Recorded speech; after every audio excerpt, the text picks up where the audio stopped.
Hello everyone, it's great to have your company as we await the men's mountain bike cross country event. It's a high quality field with two of the medalists from the London Olympics ready to race, and if the women's race is anything to go by, we are in for a treat. Well, it was real quality in the women's event, which finished just a couple of hours ago, and we're looking forward to an excellent afternoon of competition here in Baku with the men. And we have three of the top riders in the world, all from Switzerland, taking part in this event. So Switzerland having a very strong hand, having won gold and silver in the women's. We're expecting big things of them in the men's as well. But Spain also are well represented in here, and they could well get into the medal places.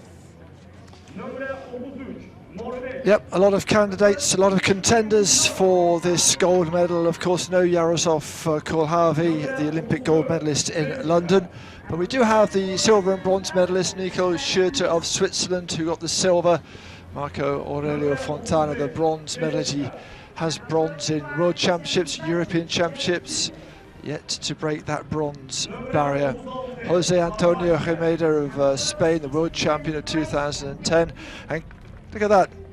Keep an eye out for Akshin Ishmailov, 282nd in the world, but he is the man along with Mammadov, who is the home, not exactly hope, but the man who hopefully will be able to give something to cheer for the home fans. Well, of course, it didn't go very well for them in the women's event. The Azerbaijan representative in that one didn't even manage to complete the first circuit, but both of the men taking part in this event for the home country completed in the test event here in October. That's Akshin Ismailov and Orkan Mammadov. They finished 14th and 18th respectively, and although the course has been tweaked, slightly changed since then, it's still essentially the same track, so they do know their way around. And the locals who have come in to support them, we're expecting a crowd of up to 1,500 people around the course. Will be giving them every encouragement, and it would be terrific to see a big performance from either of those. Well, the riders are at the start, and it won't be long before we get underway here. And it's a slightly longer race than the women's event this morning. 2 extra laps, so 1 short one, and then 8 complete circuits of the cross-country course. A windy day here in Baku. It's very warm, the temperature in the high 20s. What started off as a cloudy morning has turned into one of plenty of sunshine. The conditions are testing anyway, but the wind makes it even more so, with gusts up to 40 miles an hour. And for part of the course, it will be in their faces. Some of the time it will be from one side or the other, which of course makes things even more difficult than they might otherwise be.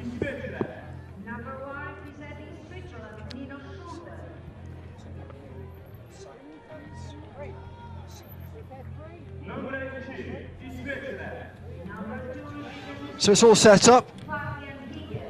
The leading contenders led by Nino Schurter of Switzerland, 29-year-old, as we mentioned, that silver at the London Games, bronze in Beijing, of course. He was still an under-23 rider. Evelyn Geiger as well. It's very, very strong Swiss setup, it has to be said. But they do have other nations who are there and in with a chance. Here is the man we were mentioning, Sergio Matagon Gutierrez, 30 years of age now. Spoke to him before the start of the race, well, yesterday I think it was, and he was very confident, like the conditions. Lamy as well. Don't forget the Portuguese, Rosa. Again, this is really much his kind of course. Hot, dusty. And of course we haven't had rain here in Baku for over a month. Not significant rain anyway. So the conditions will be very dusty and dry out there. Absolutely. Marco Aurelio Fontana, like I said, bronze medal in the Olympic Games. Also bronzes at the World Championships, the European Championships as well.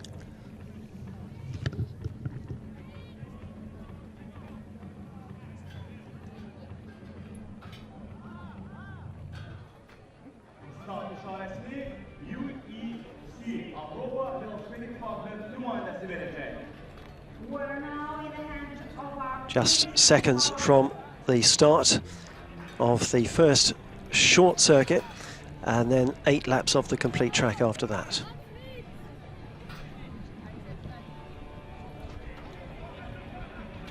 So then, almost ready to go. And several waves to go. We've got over 40 competitors in the men's race.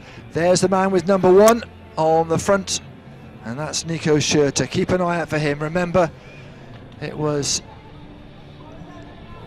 Yolanda Neff of Switzerland, his compatriot, who won in the women's. They've also had success with Spirig in the triathlon. Will it be a hat-trick of gold medals for Switzerland on the first day of the European Games? The weather is far from perfect in many ways for mountain biking, because although it's sunny, as we've already mentioned, a strong wind gusting up to 70 miles an hour, and well, that's a bit of a challenge for anybody. You can see it there as they're going around the back end of the course. That's when, up on the high ridge, that's when they'll feel it. So the preparations, the talking, the anticipation is almost done. We are ready to get underway then in the men's mountain biking cross-country event here at the Mountain Bike Velo Park. About an hour and a half we're expecting, 8+1 the laps. That's one little short loop at the beginning, and then 8 laps of just over 4 kilometres, 4.3 kilometres.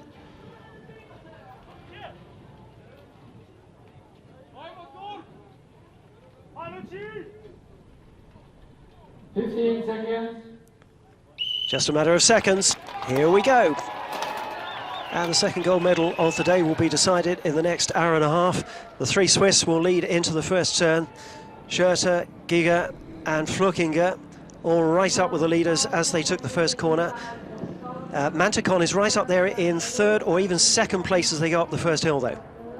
And it's a really steep hill. It's a bit of a leg burner, this one, isn't it? Because they come around and then they sweep around to the right and up they go again. And if you're at the back of one of those waves, then you're already a long way behind.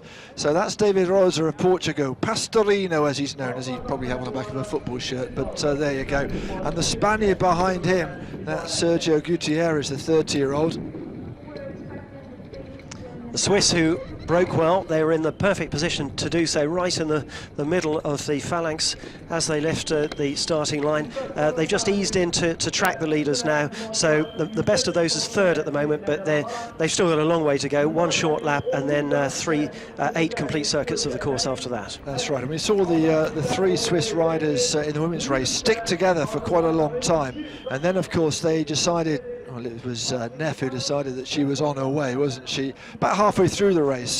And what they were saying afterwards, certainly the Polish athlete Woloska, she was saying that nobody really wanted to take the lead because it's such a strong headwind. And you'll see this as we go around after the first short loop onto the main course, up by the technical section. It's really up exposed at the top of the hill, but as you can see behind there, and not necessarily wanting to exert all your energy right at the beginning. This is the tight left-hand hairpin.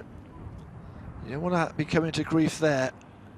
And we do have some cameras on the helmets of these riders, in fact on the handlebars of these riders, to give you a, well, look at that. It just shows how dusty and bumpy it is, and people coming to grief already. Rossa of Portugal leading from Manticon of Spain in 2nd. Schurter will be favourite for this event today, ranked number 2 in the world. He's up there in 3rd place, right behind those first 2. Bit of trouble on that turn there. It looked like Lindgren of Sweden, who was a bit tightened up on the inside there, but they've all just about got round, just waiting for the last few. We'll see a couple of riders from Azerbaijan as well, who were starting off towards the rear, and so far as we can see, they've actually made it around that corner. Yeah, they're here for the experience. They've been having home advantage, they've been practicing on this for quite some time, but they're not in reality going to keep up with the likes of David Rosa here, the Portuguese rider, the first Portuguese mountain biker to compete at the Olympic Games, 23rd in London, but he's first here at the moment. Yes, he'll be looking to improve on that. He's ranked 12th in the world, winner of the Portugal Cup, so a rider of some experience, and he's actually ranked 7th in this particular contest, so he'll be looking for a medal. Good bird's eye view of that first technical bit of the course. Remember, there's a much steeper, much more challenging bit on the back end of this course, and that's really going to be the challenge for these cyclists. You'll see that a little bit later on. This is the first of the jumps. There's several jumps. I mean, in a way, the cyclists don't want to be too spectacular because you lose time. So get over it, get down and get away again onto the level part of the course that is, of course, the speedier part of this course. And this course is technical but fast, I'm told, which means that there are a couple of technical sections. A little bit of a query there from Rosa as he went through, because of course this is the unusual lap. This is the short little loop as we come round. The women were doing it in about 5 minutes, the men a lot quicker, of course, on 29-inch wheels.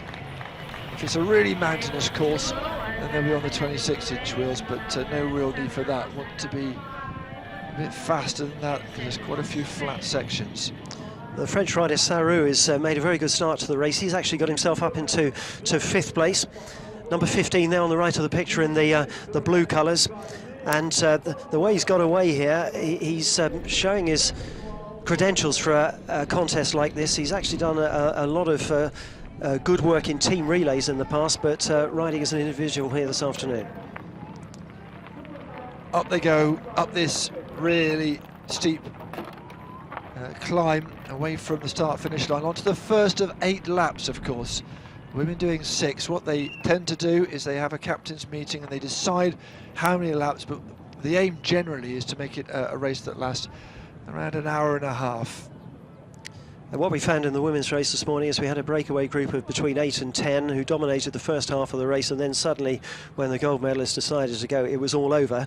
The race for the men here is 2 laps longer because they complete the circuits more quickly, and the idea is to make the race last around an hour and a half. So they're going that much faster, but it'll be interesting to see whether we see more staying in contention for longer than we did this morning. Anything between 12 and more than 20 gears is up to the individual athlete, of course, as to what suits them, but you can see it's a real thing of beauty, isn't it? The gearing system on the back wheels. As we're back again, you can see the effort, and handlebars being swung from one side to the other. Well, right down the field, number 44 just going through, will be well at the back. That's Mamedov of Azerbaijan, one of 2 local heroes competing in the race this afternoon. And there'll be plenty of people watching all around the country, willing him on to get round the course. Absolutely, just gives you an idea of, well, the brave nature of these riders, because television doesn't always, oh, there we go, and that's a chain that has come off. Just trying to see who that is, but it's the chain's definitely bumped off. Oh, and it's Rosa. David Rosa that was the leader. He's lost, what, 10-15 seconds there. Well, that was a piece of drama, wasn't it? He made a startling beginning to the race, as you saw. He was near the inside as they went into the first turn. That gave him an advantage over the Swiss riders, but that's a calamity for him so early in the race. Well, of course, we thought perhaps he'd had a problem and just run wide, but in fact the back wheel would have locked up there. But look how quickly he managed to sort that out. There is a technical zone where you can get things fixed, but once you're past there, even if you're 20-30 metres past there, you can't go back. You've got to go all the way around this 4.4 kilometre course as we look at Nino Schurter. And Schurter will have been very grateful for that little gift, that misfortune that befell David Rosa. It is great to see Schurter riding here at the European Games, 3 times world champion, and he brings real quality to this event this afternoon. There he is, number 1, leading from 15, Sarrou for France, who's made a really excellent start to the race to get up into 2nd place. Absolutely, he's come from nowhere, hasn't he, the 22-year-old. Also a little bit of form from Sarrou. He won the European Championship, the under-23 title a couple of years ago. So certainly the man who's been racing since he was 10 is looking to get a medal here. Look at the suspension doing its work there. Certainly a very aggressive line. That's the first technical section we see, which is not far after they come up past the start-finish line up and around that big steep hill. and then they come down, and now they're heading back to the back end of this course. Up into third place there, you can see Flückiger of Switzerland. We are looking for a big show from the Swiss here. They've got effectively the top 3 ranked in the competition this afternoon, so to add to their gold and silver from the women's event, they'd be probably looking for all three medals here, but certainly 2 of them. And it'll be interesting to see which of the 2 behind is the one to really push Schurter all the way over the final couple of laps, but Schurter going well at the moment out in front. There's Rosa just going round. He's way back, isn't he, and working very hard. 7 on his back, and he's just heading off into the distance there as the back markers come around.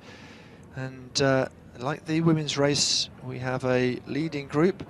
Number 4 is Lukas Flückiger of Switzerland. Kirschbaumer of Italy has got right into that leading group. Number 11 on the left there, he's come from some way back. He was 13th at London 2012. So that's a good performance for him, because he was some way back when they started. But what have we got here? We've got a group of maybe about a dozen who seem to be exerting some kind of control on the race at the moment. A couple of Italians in that leading 5 as well, and they're a very strong team. And that gives you just some idea of, how tricky it can be. And Ismailov is over, and we have a view of the sun. And another competitor trying to get past. It's so difficult. If you're not experienced, you might well find yourself getting caught out. But that's the danger. You see a lot of these athletes. I certainly saw them a couple of days ago when we were looking at the course, and they were practicing and checking their lines and also the technical areas. We were seeing how many bumps and bruises and grazes were on them, and there's quite a few, because it's part and parcel of the game, I'm afraid. Switzerland 1 and 2 at the moment, with Flückiger taking over from Schurter just for a while anyway. Schurter happy to accept the lead from his compatriot, with Kirschbaumer for Italy up there in 3rd place, and then we have Fontana, another Italian, in 4th. So far the Italians doing really well in this competition. They both got away to a really good start. Down they go, away onto this far end of the course, and out of the saddle and up the hill they go. Flückiger leading the way from the man who is the favourite, I guess, Nino Schurter. And up, this is heading up now. They turn around to head for home up this steep little track with a steep drop off to their left, and then into the first examination by this technical part of the course, where they'll come steaming down and have to make a very quick left-hand turn. It's caught a few people out, it has to be said. Flückiger ranked 8th in the world, compared with Schurter's 2nd, and their compatriot Swiss Giger is ranked 4th. So all 3 of them in the top 10 in the UCI World Rankings, and it would be a surprise if they weren't all still in contention on the final couple of laps here. Well, they are making light work of this at the moment, because it may not look from that camera angle, but it is hellish steep, this one, and it is the most difficult part of the course. But a little twitch there from František Lamy of Slovakia, the 21-year-old. They're getting well strung out already, aren't they? Even though they've not even completed the first of the official laps. Well, this was fairly rocky, but the rocks have been flung away both during practice and the women's race. So it's a very dusty, slidey, slippery, difficult part of the course. And as soon as they come down, they've got to go straight back up again. Now we're up on this high ridge, heading to the second part of this 4.3 kilometre track. This is the first of the main laps. We've had that little loop already. There in the background you can see some of the Spanish riders. There was Gutierrez wearing 5, but strung out but within touching distance. They're not as, it's not as much cat and mouse as we saw in the women's race, but different lines there from the Swiss as they go over that mountainous part and back onto the track again. As you can see, they're riding in pairs now, 2 Swiss, followed by 2 Italians and 2 French. French riders Marot and Sarrou. Sarrou just ahead of Marot in 5th place. Marot is 6th. But still, Flukinger leads from Schurter for Switzerland. And we still haven't completed the first of the 8 official laps of the course. There's Flukinger, number 4, leading Schurter. Number 11 is Kirschbaumer for Italy. There's a little gap then to Fontana, another Italian rider. Then we see Sarrou for France, Marot for France, the second of those on the blue jackets. And here they come on the next section of the course, and you can see there just how windy it is here this afternoon. The wind whistling through the trees. There's the update. Well, that's after the opening loop, of course, so we've already had half a lap after that, but that's how they look there. But as you were saying, the Swiss have come to the front, the Italians have a couple up there as well, and Rosa had that misfortune, of course, with the problems with derailment somewhere earlier on in this lap. And Manticon has dropped down through the field after a very good start. After that very first short circuit, he's now dropped back out of the first 6. But he's definitely one to watch here today.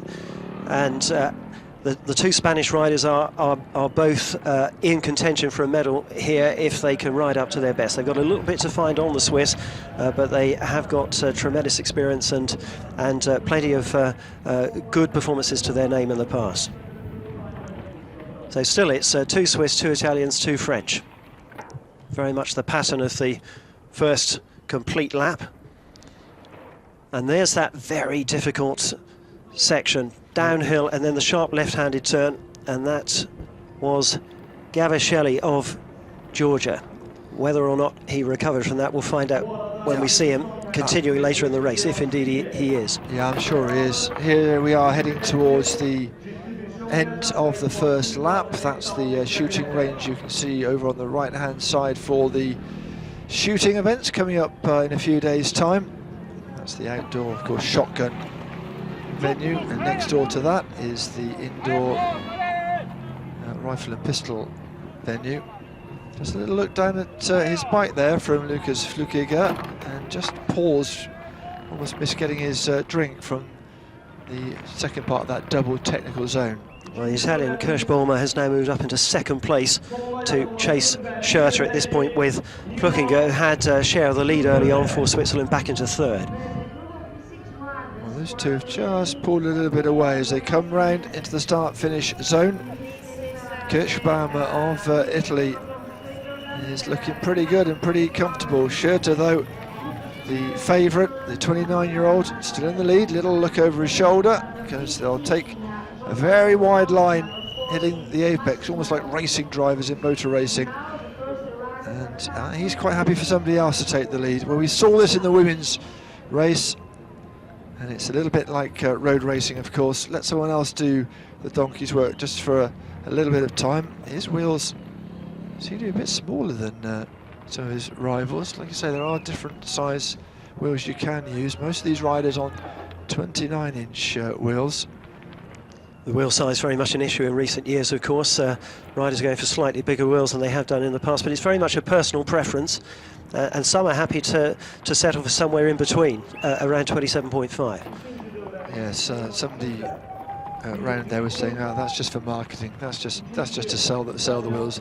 they like 29 inches. If it's really mountainous, then that 26-inch wheel for speed, for stability. But you'll get better speed, obviously, from the bigger wheel. And there's enough flat areas here for them to plump for that, to be fair. Let's have a look at this again. And this is, a little bit wrong coming down. And this is Ismailov for Azerbaijan. Very unforgiving, isn't it? Well, I think, is that the second time he's been down? Or that was his compatriot, wasn't it? Mamedov, who fell with our camera on board. Well, the 2 Azerbaijan riders here, they both competed in the test event back in October. They both did well. They got round. Ismailov in 14th place, Mamedov in 18th. But this race here this afternoon is the real thing, and it's really going to sort out the outstanding riders from the very good ones. Now you see pressure really being applied from the front. The leading 5 have got away now, and one of the French riders, Marotte, who was quite a close 6 early on, he's dropped off his compatriot Sarou, who remains in 5th place. But they are only halfway round the second circuit, and they are very well stretched out. Marotte, you can see there, number 14, just about hanging, trying to get himself back into the race. He was a bit further back than that a minute or so ago. He's desperately trying to cling on to the leading 5. Well, Kirschbaum will be pleased with how he's come through the field. 13 in the mountain bike event at London in the Olympic Games. And he's certainly a man full of confidence. As will this man be. What hasn't he done? Well, didn't get the gold at London, got the silver behind Jaroslav Kolhavi of the Czech Republic. Love to have seen him here, but he has a knee injury, so he's having to rest a little bit.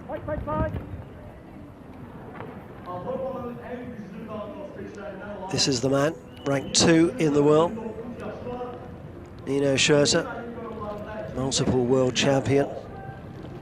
And youngest ever winner of the World Championship all the way back in 2009. He's only 29 now, so still a bit of life left in those legs.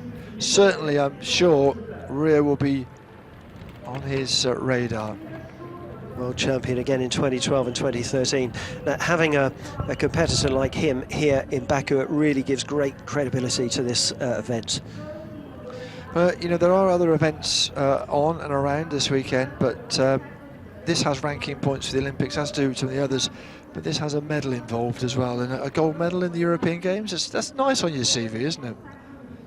Probably saw there Sink of the Czech Republic and also Dreschu of France, who are about 7th or 8th at the moment. They haven't been completely shaken off. They're still in contention. There they are going through there in the respective blue jackets, different countries, but similar colours. And Schurter continues to apply the pressure from the front. He's got 5 immediately behind, then a small gap to the 6th, and then the next 3, and as you can see, after that, daylight. Yeah, great atmosphere here. This is a tricky bit, up and over that bump onto that harder, compacted track. And we've seen in the women's race, oh, you've got to be a bit careful. I think that was that Tiberi of Italy, just almost clipping a wheel and bringing up the rear there. No, that is Tiberi there.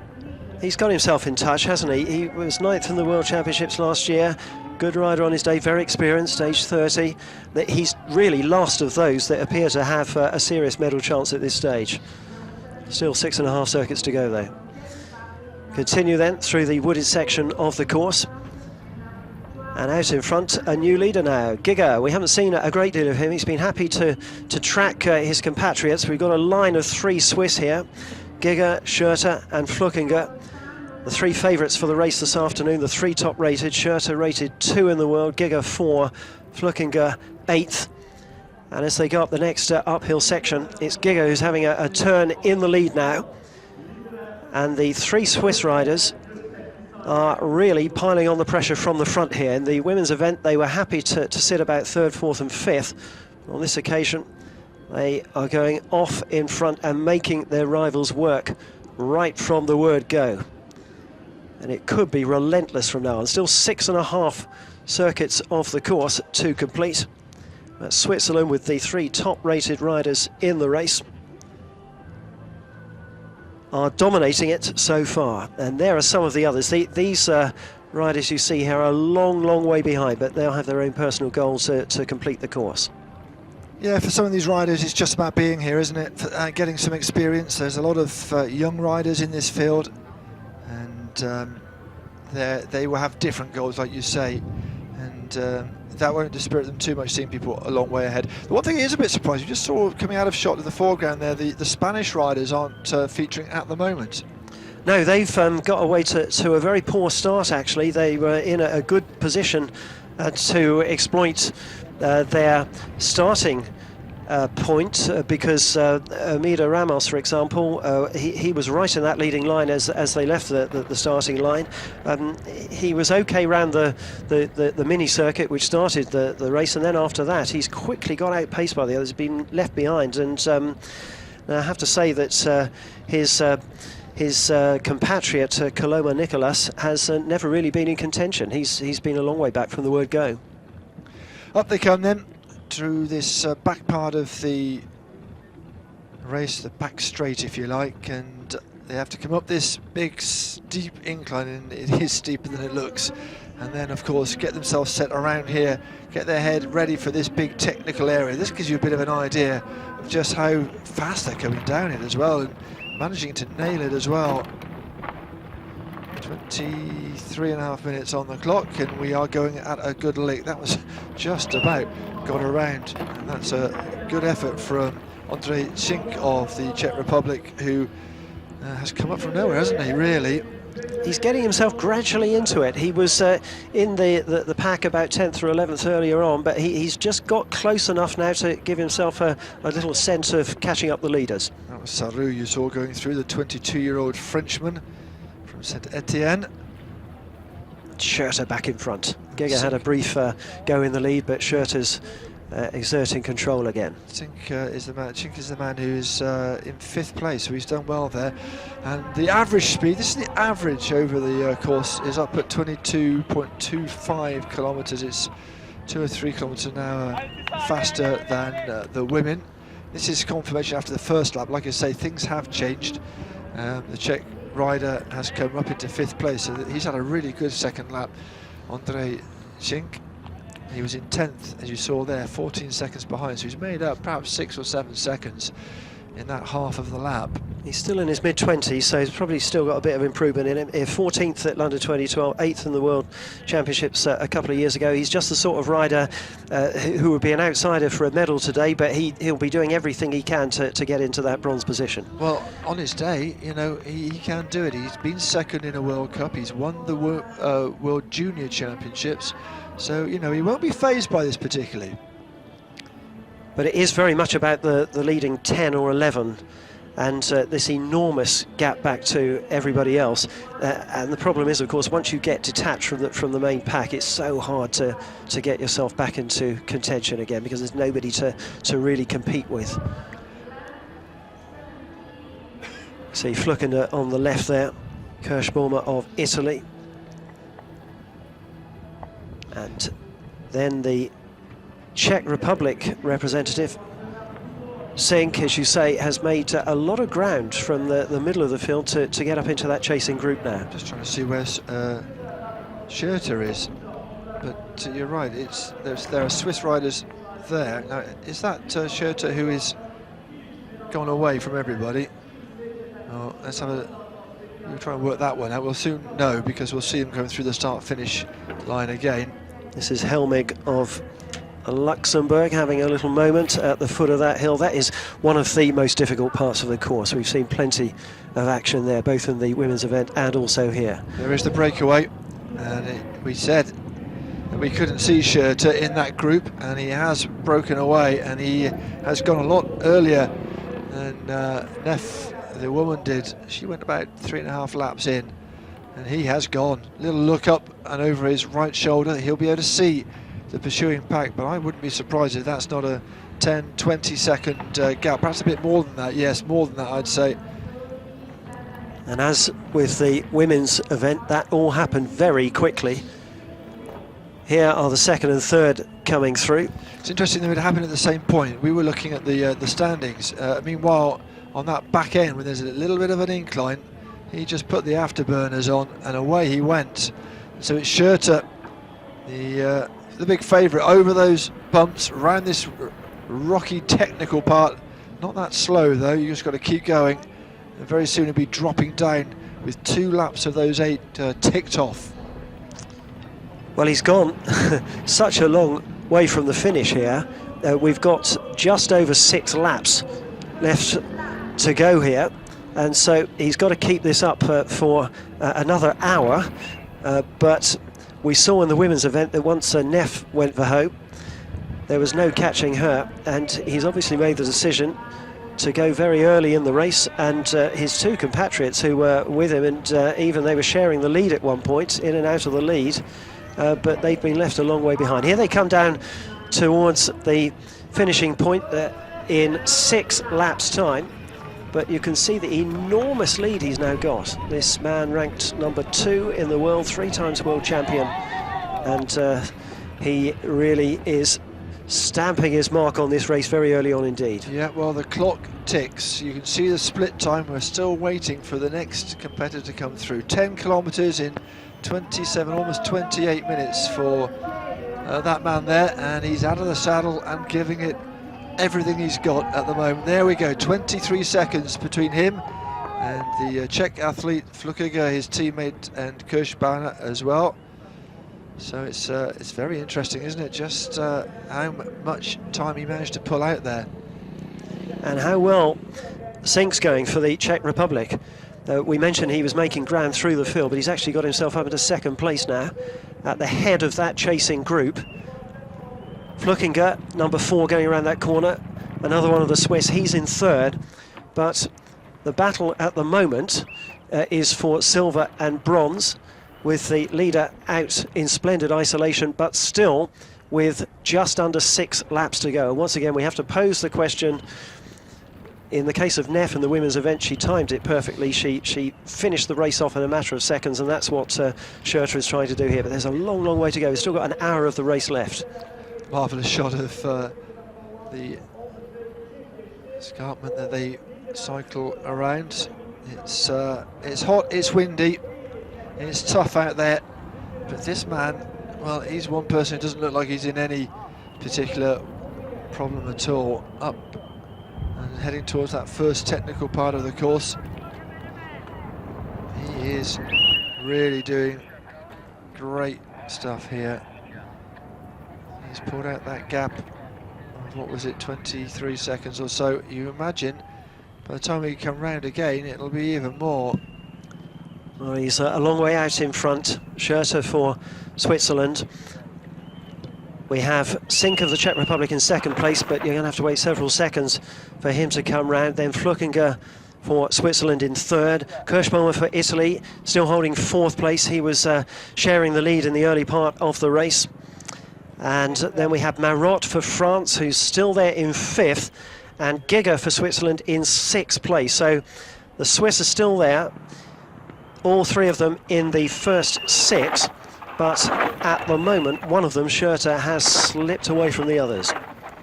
This is the chasing pack, and you can see just how much energy they're expending, keeping together. This man out on his own, though, Nico Schurter. And he looks comfortable. He's really putting the power on, but he doesn't look in any particular discomfort, does he? Just focused, and certainly his rivals will be thinking, what can we do, if anything, to catch up with him? I guess in a way you race your own race, and if you catch up with him you do, and if you don't, well, then he's the better man who's won the race. Czech Republic still 2nd. Fontana of Italy is last of that chasing group of 6. So the pattern of the race at the moment is this man here, Schurter, way out in front. Then you've got a group of 6 who are tightly packed, many seconds behind now, and then the rest even further back. So it's 1 versus 6, apparently, for the silver and bronze medals, assuming that Schurter keeps up this relentless early pressure. And the Spanish nowhere to be seen. Spanish have had a very modest start to the race. They were certainly well placed to cash in early on, but they didn't last long, and we haven't really seen a great deal of them. And Rosa, the Portuguese, who was leading until he had that problem with the bike, he's down in 14th after the last lap was done and dusted. 2 Spaniards back in about 9th or 10th place when they passed the point with 6 circuits to go. They've got a lot of cycling to do to get into a medal now. That's Jose Antonio Almeida Ramos, to give his full name, and Sergio Gutierrez. They're both, I guess, in the twilight of their careers. Ramos is 36 and Gutierrez is 30, and although first mere mortals, that's quite young. You know, when you've got to put this much effort in, that can be tough. Through the trees he comes then. Nino Schurter, the Swiss man at the front of the pack, certainly bossing this race as the chasing pack, there they are, and it's Chinku's leading them through. After that, I think it was Mr. Marot. Still 6 of them there. Yeah. With Fontana of Italy, the last of them. So the order of the 6 who are chasing this clear leader, we have Zink of the Czech Republic, then Flukinger of Switzerland is in 3rd place overall, 2nd in that chasing group. Kirschbaumer of Italy is 4th, Marot for France is 5th, Fontana of Italy in 6th place, and Giger of Switzerland in 7th. And they have got so much ground to make up on Schurter now. You have to wonder whether, barring something dramatic, seriously dramatic, the race is going to go to the man that was favourite, just as it went to the favourite in the women's event. But there's still a long, long way to go. Absolutely, we've seen there can be mechanical problems. Here's where they can get that fixed. This is the technical zone. And who's that there? That's one of the Swiss riders. Oh, it's Schurter. Now what's going on there? Oh, he's taking a break. Has he come off at all? It's hard to see. Well, something has happened there. He stopped at the technical zone to get some, I don't know whether they've changed a wheel or something. We'll have to try and get clarification of that. But all of a sudden, the chasing pack are a little bit closer. And, well, we could see him there whilst he was waiting, just getting some water, calm as you like. But there was obviously a problem, and that's the technical zone where you can, and perhaps that's why he tried to push out such a lead so early on. But he certainly had a problem, and he certainly had to get it dealt with. And, well, like we said, perhaps not such a clean-cut race after all. We've got a race on our hands again, in dramatic circumstances. Pressed by Kirschbaumer of Italy now, as they go up the next uphill section. And, of course, it makes the race much easier to watch now because they're much more closely spaced than they were before. But he did look very calm about the whole thing, didn't he? He timed it to perfection, to do whatever he had to do, just in time for the others to arrive and him to set off still in front. But right behind, Kirschbaumer is pressing him up the hill. Yes, the man who likes skiing, the Italian, he'll soon have a chance to go sliding down this hill. Slightly different set of apparatus. The question here is don't get too close to the man in front of you, because if he has a problem, you're going to have a problem. Look at the bits of debris bouncing down this hill. Imagine what this would be like in the rain, goodness me. Yes, it hasn't rained seriously in Baku for 4 or 5 weeks, and you can see how dry and dusty it is here, and the wind, of course, and the sun, the combination of all those things make for conditions that are very arid here this afternoon. But Schurter continues to lead. He has a look round to see where the others are. Earlier on he would have needed a pair of binoculars, but not anymore. Kirschbaumer, number 11, is pressing hard. Flukinger, the other Swiss, is right there, a very close third now. Just going through the picture is Miltiadis of Cyprus, and a long, long way back. He would have been one of the last to begin, and I would think that he would be one of the most likely ones to be caught by this leading pack at the other end of the field. Absolutely. Just checking on our local athletes, we saw Mamedov go over with our camera on board, and he's already being flagged as a did not finish, which is a shame. But that's how it's looking. Well, he was 23 seconds ahead as we went through after lap 2, but he obviously had something happen, some problem or another. I wonder whether he'd had a fall, but there's no injury that you can see. But he had to have something done to his bike. We missed it from our commentary position. Our cameras couldn't quite pick up what was going on, but I'm sure we will get to the bottom of that mystery, even if it's in the interviews afterwards. But, you know, if you have that problem, you're still in first place. It's far from a disaster, and he's got his teammate right behind, in fact in front of him now. So it's Geiger from Switzerland who is in front. He's come through the pack as well. Wasn't in the races to begin with. He was 6th at the beginning of this lap, so he's come through as well. Yes, he got himself hidden in that chasing pack in the early part of the race, but gradually moved through that pursuing bunch of 6 and has now got himself to the front from Schurter and Kirschbaumer for Italy in 3rd place. Remember, Geiger is world rank number 4, so he's no slouch, and he'll be good competition for his teammates. 1 and 2 then, they are numbered in their kind of where they think the rank will be. We just saw Schurter in slow motion. And that there was a quick, brief look at Jeff Leuyten of Belgium, the 22-year-old. Belgium have got a couple of riders in the race, but they've always been well back from the word go. This is Gutierrez and Ramos, the Spanish riders, being followed quite closely behind by Hugo Derkjau of France. Well, so good to get a glimpse of the 2 of the 3 Spanish riders there, because we haven't seen a great deal of them in the race so far. They quickly got themselves well back in the field, and they've never managed to get themselves into serious contention. But do remember, we still have 5.5 laps to go. And this lead is chopping and changing as we go along. You'll see the Swiss were at the front. Geiger has dropped back a bit. Kirschbaumer's back up in the mix. Here they come. 40 minutes almost gone on the clock. The clock doesn't really matter. It's all about where you finish here.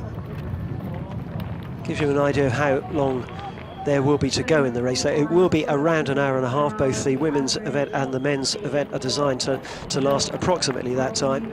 That meant that the women's event was 6 laps plus 1 short lap to start with, and the men's event 2 complete circuits longer.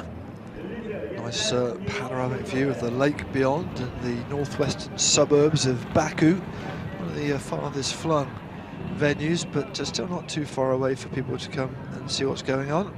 Schurter's back in front, and once again chasing, once again applying pressure for the 2nd time in the race.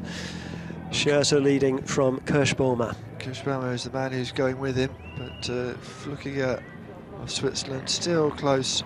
So this 23-second lead is certainly disappeared. The blink of an eye and a technical problem here. Just do the same thing again. Look over. Let someone else take the donkey's work here.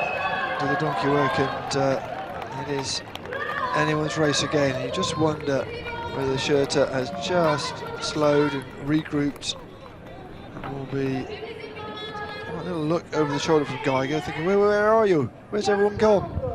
Well, that's the answer. They are behind you, but they're going to let you lead up this hill. All very close, and check the Czech rider in the mix as well. There's a good view of the leaders, and there's a back marker who's about to be lapped as well. That's 5 out in front now. One of whom is Schurter, but happy to let Geiger take over in front. Kirschbaumer for Italy in 2nd. Then we have Flückinger. Then Schurter back into 4th place. And the last of that main group is synced from the Czech Republic. The 2 French riders who were right up with the first half dozen earlier on, they've dropped away. Ooh, and a little bit of a dismount there. That's from the leader as well. And it's not been all plain sailing for Schurter in this race. Up at the front, here's Geiger. Kirschbaumer alongside him. Well, Schurter, certainly the last few minutes have been a little bit troublesome, to say the least. There was one point when it looked as if the race was already over, but now we really do have a seriously exciting race on our hands. And if he manages... Oh, that's... Kirschbaumer. Yeah. Again, the pressure's starting to tell. Well, these athletes... like many cycling athletes in different disciplines, they are clipped on slightly differently to some of the others, but they are clipped on underneath on their shoes, and you can see there a little view of it, and yeah, it can become dislodged. You can see the amount of pressure that goes through the legs. They've got very good suspension on these bikes. And Schurter's got himself some way back now, 5th. But still with that leading group, and only just behind Sink, who's in 4th place. There are 5 of them, a long way clear of the others now, but Schurter, from his dominant position early on, has had a couple of blips, and he's allowing the others to go off in front and do the hard work for him at the moment. Still just under 5 laps to go. Geiger, number 2 for Switzerland, chased by Kirschbaumer for Italy, who's having a great ride round. Well, this is flying by, isn't it? They are 3 or 4 kilometres an hour faster than the women. Not too much, but enough to make an extra couple of laps. I love that shot. You just see the chain for a start, just flexing as they go over the jump. So, less than 5 laps to go. Of course, this lap is well underway. They head out to the west, to the far side of the course. And yeah, Schurter just getting a little bit of drift of these leading 3 at the moment. And Sink, the Czech Republic competitor, who done really well in the first half of the race, he's just starting to feel the strain now, and he's dropped off those leading 4. But he's in 5th place, but getting a bit remote. Schurter with a bit to do to catch those first 3 now. Plenty of time to do it. There goes Kirschbaumer. There's a very large Swiss contingent breathing down his neck. You think it was Schurter and Geiger going through 1st and 2nd. Just keep changing this lead. Bit of straight stretch for the men to perhaps try and open up a bit of a gap. 3 Swiss in the first 4, the other is an Italian. Czech Republic in 5th, just coming into the picture there in the blue colours, and not completely shaken off yet, is he, Sink? He's starting to get back into it again. Yeah. He's been there or thereabouts. Going 17, chasing the first few. But everybody else a long, long way behind. They have got themselves sorted out very early on in this race. The 2 French, Marotte and Sarrou, who were about 5th and 6th early on, they've dropped a long way behind the first 5, who are now tightly packed again. Yes, well, Schurter has taken on responsibility. Remember, this part of the track, you can pull away a little bit, but it's the back end, the part of the track where you're heading back towards the finish line and you're up on that ridge. That seems to be where the athletes make their breaks. But these 5 having to struggle to eke out any advantage. And Schurter up off his saddle onto his feet, trying to keep driving forwards. It's worth looking down the field to the ones who haven't really featured so far. Manticon of Spain, Lamy of Slovakia, we haven't seen much of him. Rosa of Portugal, of course, he got away to a flyer and then he had that mishap and he quickly lost his place, hasn't been seen again. Hermida for Spain, one of the icons of mountain bike racing, and Fontana of Italy, who was there for a while, but he has left the representation for the Italians to his compatriot Kirschbaumer, as he's dropped back through the field as well. Well, Geiger takes it up, Schurter following, and the Italian Gerhard Kirschbaumer, Jerry to his mates. The 23-year-old is in 3rd place at the moment and has come up through the ranks. He was given the number 11 bib, wasn't in that first wave. In fact, only just in the 2nd wave of riders to leave. He has done well for himself. You can hear on our effects microphones just how strong that wind is. 40 mile per hour, I guess, about 70, 75 kilometers per hour. And it's a little less than that most of the time, but it's still extremely breezy. You can see the wind on the water in the lake down below, just chopping up the water a little bit. And this is where they go into it, the wind into their faces now, as we head towards this technical downhill sweep with a a sharp left-hander at the bottom, just getting themselves ready for that. Don't need to stop and compose themselves. They've practiced this enough in the last few days. But it could catch somebody out. You can see the plumes of dust being thrown up. And if, of course, you do have a bit of a slow go around like Jink they did there, then, of course, you've got a bit more catching up to do. Just a little bit more effort in those already tired legs. He's done well, though, hasn't he, to keep amongst these here. He is a talented mountain biker. He competed at London 2012, finished 14th there. Good effort at the World Championships a couple of years ago when he finished 8th. They're 25 years old, so probably just about at the peak, maybe another couple of years, a bit more experience, but he's doing extremely well here, and you can't rule him out of a medal here. In amongst the three Swiss who we expected to see dominating the race, and the sole remaining Italian in contention, with these 5 pulling clear. But a great round so far by Sink for the Czech Republic.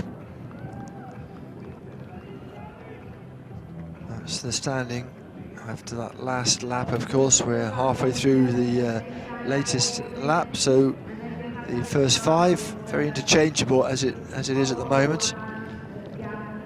It seems to be a first 4 now. Who have we dropped? Sink, I think. Sink, there he is. Yeah, there he is. He's just about hanging on, but you feel that it's quite hard work for him to keep there, because every time he catches them up, they then put on an extra spurt and get away from him again. You can see how hard he's having to work on this section here, just to stay in touch. But it's so important for him to hang on to their coattails, because the moment they drop him completely, it's going to be impossible to pull it back again. Well, he didn't take the technical sections cleanly as he would have liked them. Again, a little bit like Formula 1 racing. If you come into a corner and you don't carry the speed out of the corner, you're going to be in a bit of bother. And same in mountain biking. It's a really tight technical corner. You can make or lose time. But look, he's back up on the back wheel of Gerhard Kirschbaum of Italy. So that's how far behind he was. But he's made that up now. Fabian Geiger, the 27-year-old, leading the round in this shot here. At the moment, it's Switzerland with Italy representing the rest of the world, and the Czech Republic doing its best to hang on in there. That was Drasho, by the way, of France, going around the technical section over the slats, which means we're not far away from getting towards another lap completed here. About an hour and a half this will take. So we are more than halfway through. And it's Switzerland, Switzerland, and then Switzerland at the moment. Remember, this first day of competition, a bit of a triumph for the Swiss. They've won the women's mountain bike competition. They have triumphed elsewhere as well. And so they're having a very good European Games so far.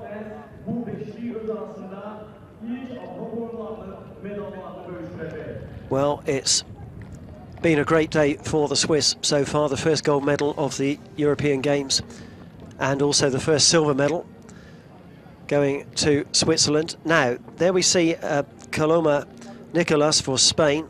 I haven't seen a great deal of him, and also Rosa for Portugal, who got away to a really good start, then had a mishap and has dropped back into the middle of the group, a long way behind the 5 leaders. Now the Swiss starting to turn the screw. They certainly are. We had 5. I think it might not be long before we have 3. Well, keeping up with him, Sink and Kirschbaum, the Italian rider, in the Azzurri blue, of course. But you're right, they are certainly putting the hammer down now, led by Fabian Geiger, and the favourite, the 2 times Olympic Games medalist Nico Schurter, not having it all his own way so far this afternoon here at the Baku mountain bike velo park, the only velo park of its kind in the country, built especially for these games. Now we come round to the starting point again, which will also be the finishing point. But halfway around the course, and Swiss first, second and third. If the Swiss are to win all 3 medals, and of course that's not a foregone conclusion. The question is, in which order are they going to finish? The world rankings suggest Schurter, who's second in the world, Geiger in second place, he's ranked 4th, and Flückiger, who's ranked 8th with the bronze medal. But the way things are going at the moment, hard to put an order on them, and we mustn't rule out the Italian Kirschbaumer as well. Cherry's going really well. He put a bit of a spurt in there, doesn't want to be written off by the Swiss, and once again I think he was 3 seconds behind, a little bit behind going through the timing trap. Make sure he is caught up this hill. So up they go, and then down they will drop through the first technical of the course, and then it's a little bit flatter, a little bit more of just a straightforward race. Flückiger having his share of the lead again, and meanwhile Sink for the Czech Republic hangs on to the leading 4 grimly. He'll be making it his own personal ambition to get into those medals there. You just feel that it's just been proving just a little bit too much for him over the last couple of laps, but as long as he's there in 5th place and close enough, it will only mean one small thing to any of those in front of him, and he could well get the bronze, or who knows, even better. And he's putting up, I think, a tremendously genuine effort to get himself into the medal positions. Another climb. Yep. Another climb for them before they start to, you see, head back down to the other side of the course. There's a climb back up onto the back end of the course. That really difficult technical section as well. But now it's the descent, not exactly through the trees, but around the trees. Very gravelly around here, dusty in other places. And this is where we saw Rosa have his problem coming around this right-handed sweep. Of course, by now they've already been round several times, so they've had a bit of practice. They know where things might have happened before. Flückiger here, one of the 3 Swiss who is dominating the race at the moment, along with 1 Italian and 1 from the Czech Republic. And there, Schurter, who's had a couple of moments during the course of the race so far, one of them hidden, and the other one we saw very clearly. And although he is the top-rated rider in the race, it would still be remarkable for him to go on and win the gold after what we've seen happening to him here. He's put himself right back in with a chance. This is Mantecon for Spain. Spanish riders have been taken right back in the field from the word go. They've never really been in contention, but Mantecon, who competed at London 2012, is ranked 10th in the world, so he'd probably be a bit disappointed that he got out of touch with the leader so quickly in the race. That's Ramos, his teammate, just 5'8", diminutive. We spoke to him before the race, and they were very cheerful about this course. They felt it suited them perfectly. They thought they'd stick together, they'd ride together, and they had every chance. It just hasn't worked out. He, of course, won the world title back in 2010. We mentioned him as a possible rider to be in contention at the moment. Well, when they went through last time, where was he? He was down in 6th, but I think he's a distant 6th, and probably might not even be that at the moment. Yes, he's leading that mid-pack, but he must be about a minute behind the first 5. So a lot of work to do on the final 4 laps.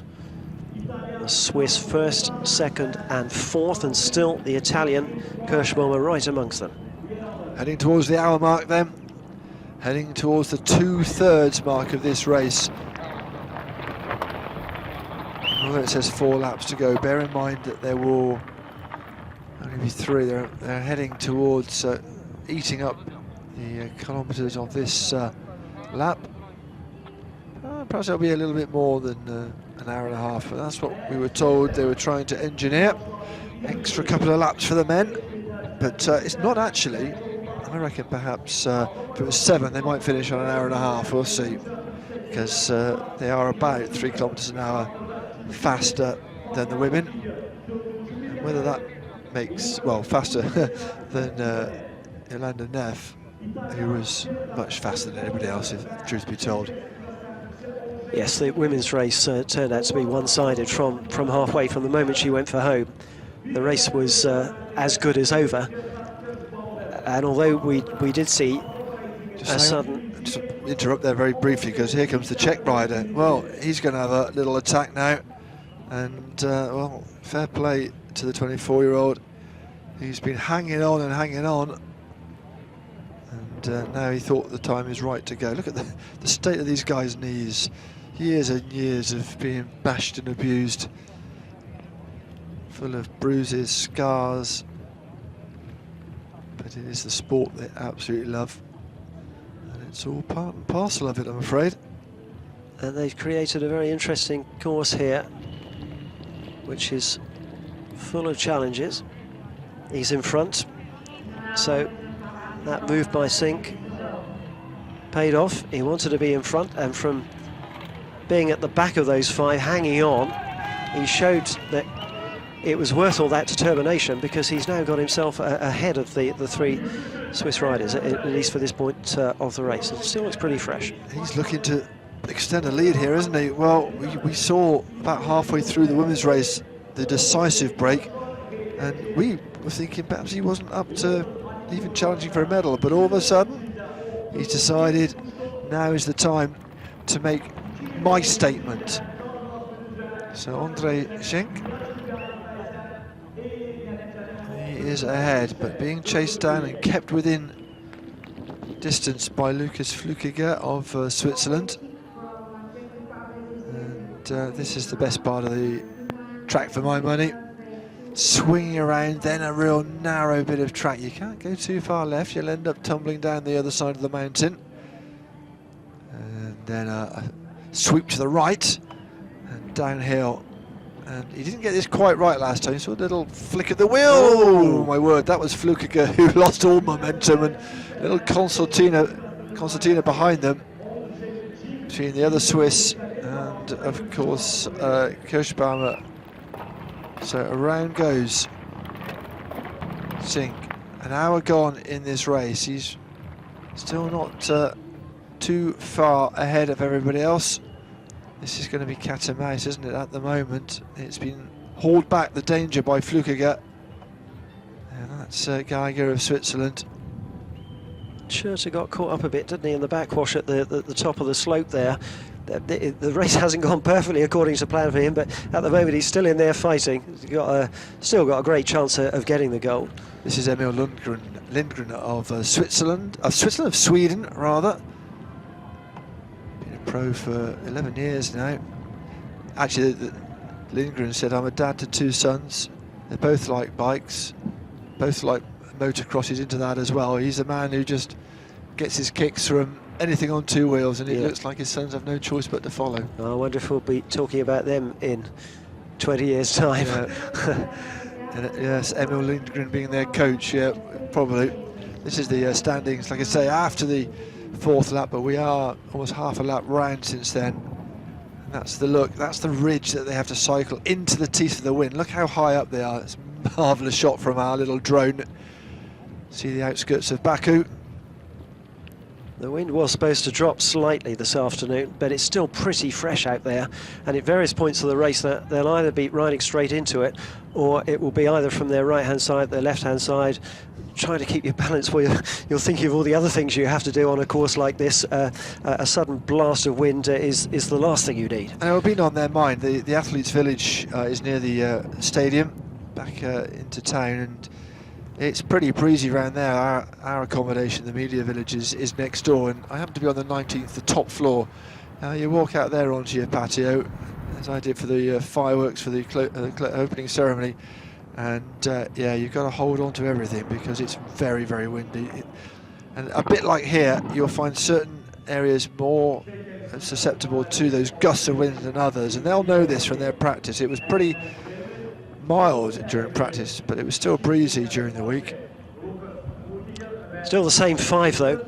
There's nothing coming from behind here, and although we have the likes of Omida for Spain, Marot, for France, Fontana for Italy, and Manticon for Spain, all running in the middle of the field. Dressou for France, Coloma Nicolas for Spain as well. Rosa for Portugal, who was up there earlier on, and then had a little moment when he had to stop.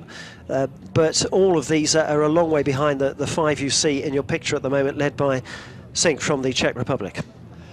Yeah, well, he was hanging on to this five, and now he's leading them. That's a great shot as they sweep down from that far end of the course. As you're looking from the stands, from the start-finish area, over onto the course, it's at the right-hand side. And as they go through for another lap, they'll then head up to the left-hand side and sweep a long way out down by the lake before they climb up onto that ridge again. It's a fabulous course. It's a long course, over 4 kilometres of course. They're already well over 20 kilometres into this race. That's the mid-division coming through, but it's a very remote mid-division. Yes, that's Gutierrez and Merod of France.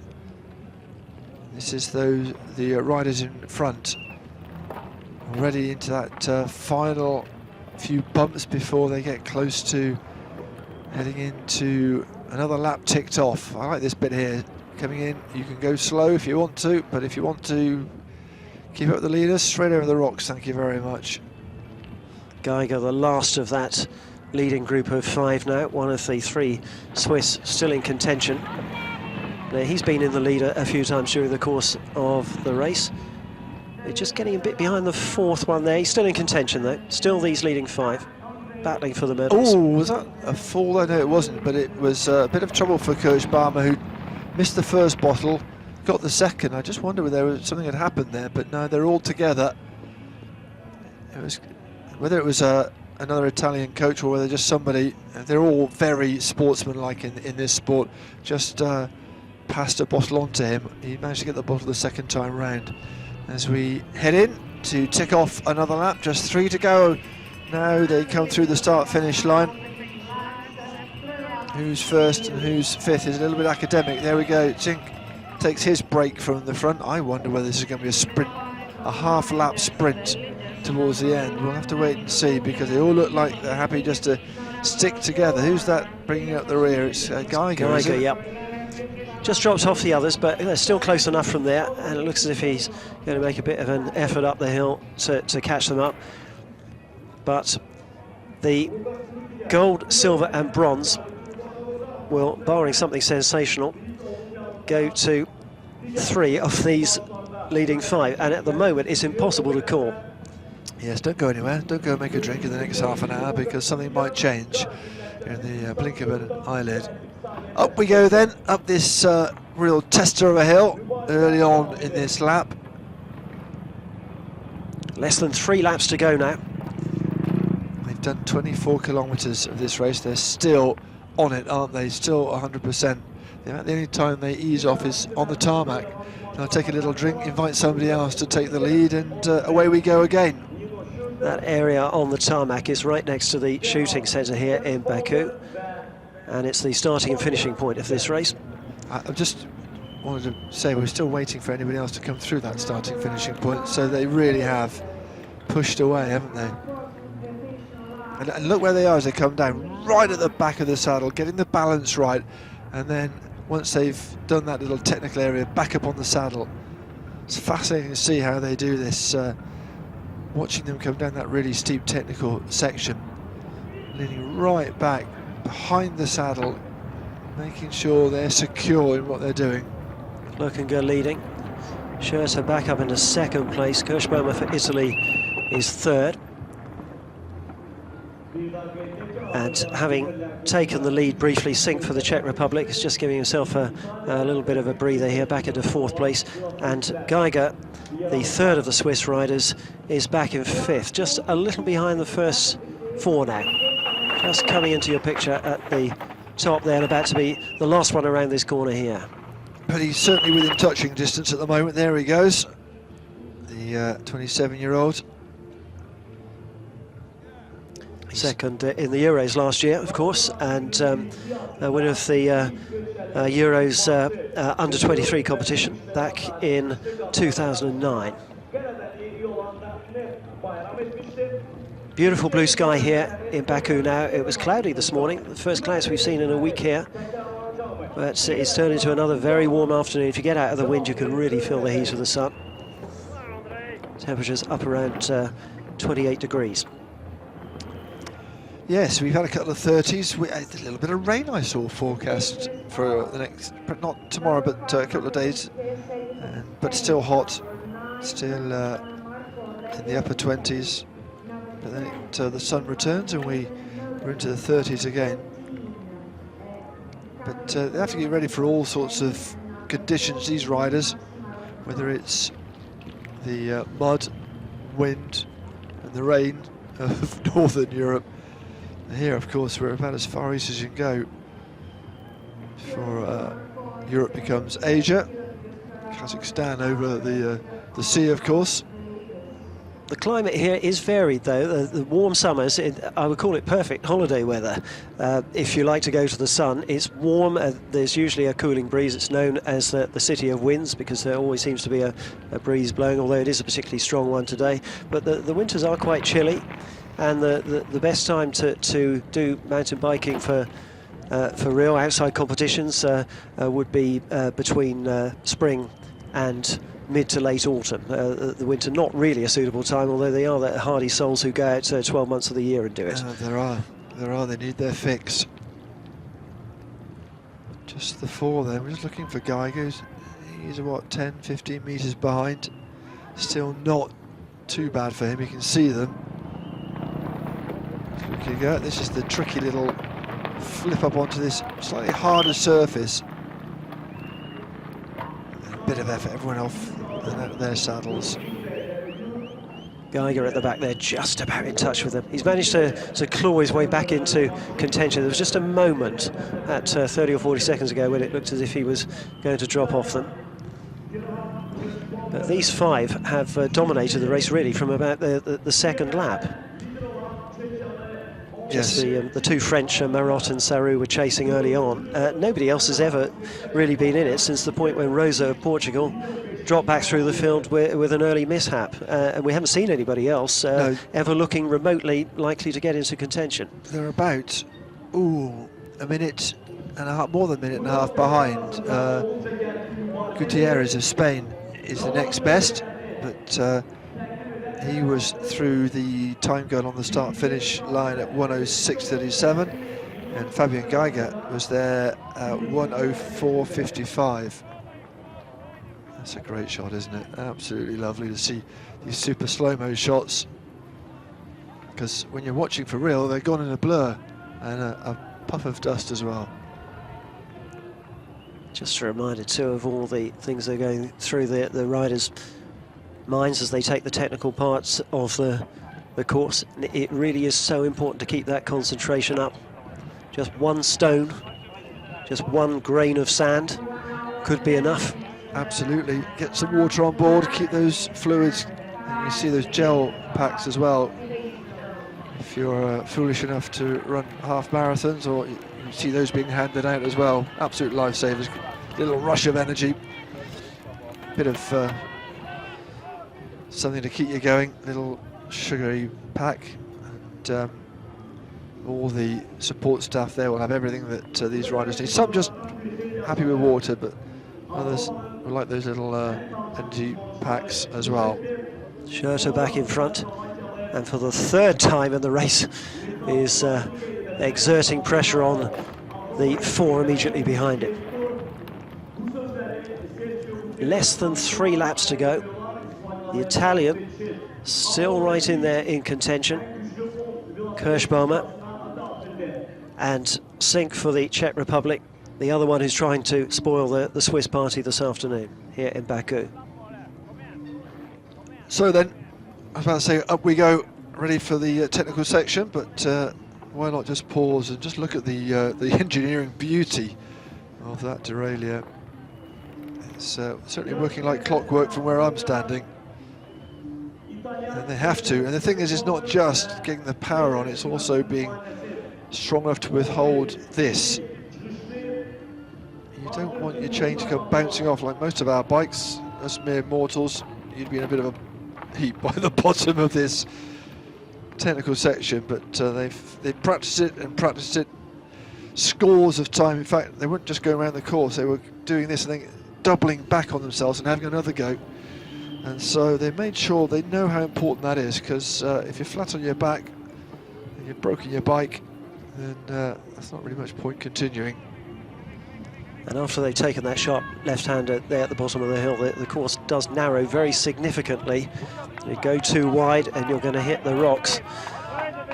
So many challenges posed to the riders on that part of the track. I don't know if you spotted Orkun Mammadov, who did not finish, and you can see why. He's actually up watching at the top there. I'm not quite sure what happened, whether it was a problem with the bike. Look at this marvellous view, and that's the rather awe-inspiring drop that is just to the left-hand side of these athletes. They won't be worrying about that just yet. And is this another break? This is where the breaks tend to happen, on this ridge towards the second part of the lap. And is that Schurter who's made the break? It's kind of hard to see. There's somebody else in front as well. Anyway, we'll get confirmation of that, because we're not up on this ridge, so we can't quite see. We're waiting to see who's coming through, and it is Schurter. Well, he made the break here last time, again exactly the same place, and well, it seems to be the place of choice to try and break the will of your opponents. And he is out of the saddle, and he obviously has a gear that suits him, and he's got his head down, little look over his shoulder just to see how well it's going, and I'd say pretty well. Well, this is the third time in the race he's applied pressure from the front, and of course there have been 3 occasions during the race where things haven't gone according to plan. There was the stop after the first couple of circuits, then there was the slight skiddy slip that we saw, and then he got caught up and there was a bit of a traffic jam at the top of that technical area coming down the hill a few laps back, but he's overcome all of those. That is no longer the order that you see. That was the standings after lap 5, but as we've seen, the favourite for the competition, the men's mountain bike, Nino Schurter, has made a dash for glory. And that is the 4 that are trying to chase him. They're pretty close together. I thought perhaps another one had made a break, but this is the leader, and it is Nino Schurter, the man who was the favourite here to take a second gold on the mountain biking cross-country course. About a quarter of an hour to go. A little look at he's trying to find out where his chasers are. I'm not sure he knows just how far away they are. There are some points of this course where you can work it out, but when he's coming to lap somebody, that's always quite good. It helps pull you along when you're coming to overhaul somebody. We've got just over 2 laps of the course to go now. Over the rocks here, heading down towards the start-finish line again, and it's been a perfectly timed sprint. He's done it once, he's had to regroup and do it again, and all of a sudden he looks in control again. He'll take the water at this stage, more just to cool yourself down than to take on liquids. A dusty camera at this stage. This is a decisive move, though. Is this the gold medal winning move by Nino Schurter? And as we saw in the women's event, with just a couple of laps to go here, in the case of the women it was 3 laps. A move like this can be impossible to pull back as long as everything goes fine from now on. Well, he's not slowing down this lap, is he? And there's no group with which to work. He has decided to go 2 laps to go. Keep an eye on that split clock, see who's going to be coming through after him. There we go, 19 seconds between him and Flückiger of Switzerland, and Geiger is a 1-2-3 for Switzerland at the moment. Where's everybody else gone? Well, the other 2 were Kirschbaumer of Italy and Sink of the Czech Republic. They were the other two making up that leading group of 5, but they've been left behind. We'll count them through.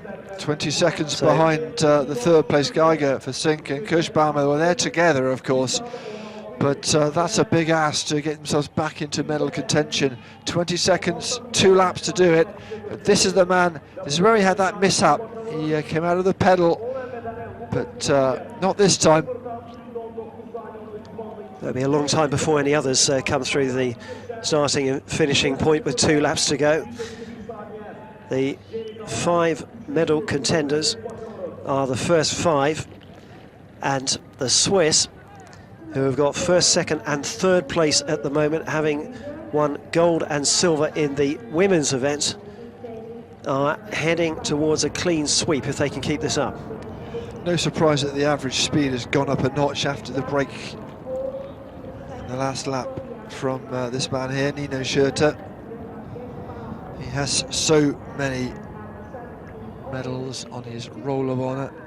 13 times World Cup winner, Olympic silver, Olympic bronze, world champion 3 times. And rated the second best in the world, with the number 1 absent here today. So a very obvious contender for the gold medal, but this at the moment is a gold medal winning performance with just over 1.5 laps to go, and he has opened up a very clear gap between him and the silver and bronze positions. You see Flückiger going through there in second place, Geiger in third, number 2, the 3 Swiss, first, second and third now, and the Italian and the man from the Czech Republic, Sink, who gamely stayed with them for the first 6 laps of the course, are just finding it a bit too much now.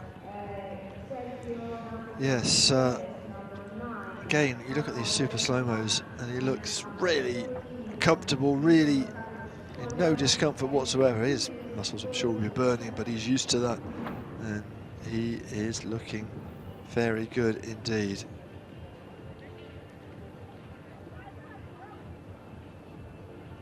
Are those the legs of a gold medalist at the European Games?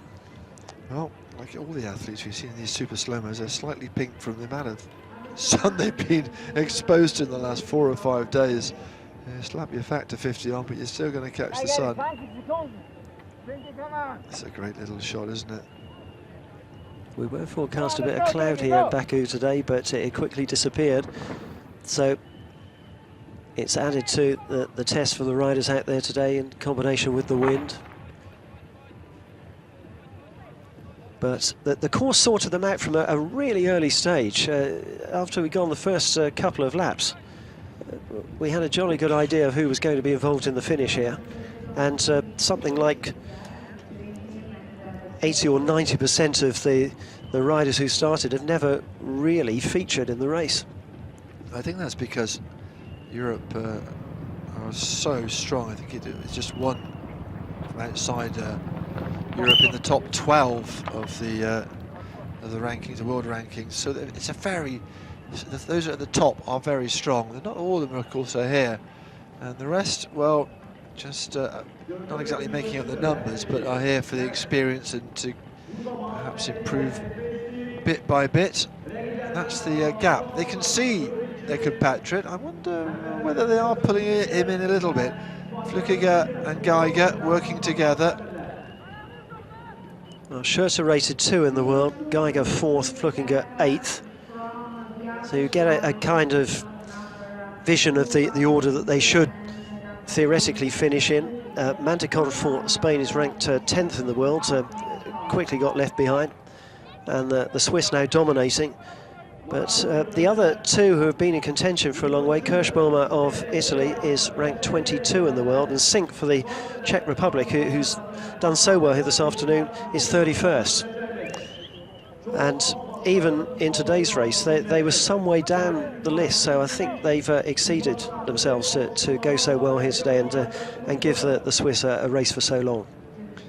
Well, it's almost desert-like, isn't it, in that section? Come on, let's go. Catch them. There is undergrowth all around. In fact, I saw some of the technical team out with the lawnmowers on that kind of very dry, brambly sort of grass, just to make sure it's all tidy for the event.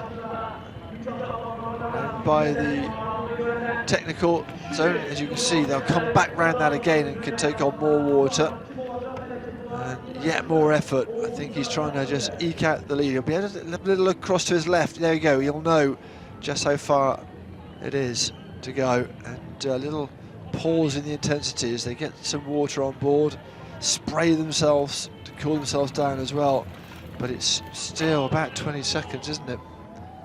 A lot of ground to make up now, and it does appear that the Swiss have one hand on all 3 medals here, barring an accident on the last lap and a bit. Will's goal would be going to Schurter. Yeah, there's the man who is in the box seat at the moment. Towards the second half of this penultimate lap then, up the ridge down towards the technical area. See the white caps on the lake behind with the wind whipping through this valley. It's going to be a bit of an issue for the shooters, I think, later on in these European Games. But that's not a concern here today. Over the crest of the hill he comes.